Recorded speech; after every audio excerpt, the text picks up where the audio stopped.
আসসালামু আলাইকুম রহমতুল্লাহি ওবরকাতু। কেমন আছেন সবাই?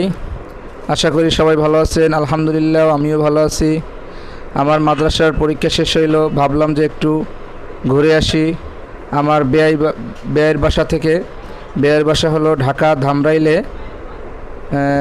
বেয়ের বাসায় চলে আসলাম। আসার পরে দেখি আমার বেআইনে সে দেশের বাড়িতে চলে গেছে খুলনাতে। এখন বেআই তো মহা বিপদে পড়ছে। বেআই যখন চলেই আসছে, বেআইরে তো আপ্যায়ন করাই লাগবো। তাই আজকে বেআই বলল যে আমি আজকে নিজেই রাঁধুনি সাজলাম।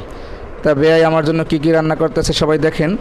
সে প্রথমেই পোলাও রান্না করতেছে, আর পোলাও রান্না করার জন্য নিয়ে নিছে সে তেজপাতা, মশলা জাতীয় যা আছে যেমন দারচিনি, লবঙ্গ, এলাচ, ডালডা এবং পোলাও চাল নিয়ে চালটাকে সুন্দর মতন ভেজে নিচ্ছে। চালটাকে ভাজা হয়ে গেছে। এবার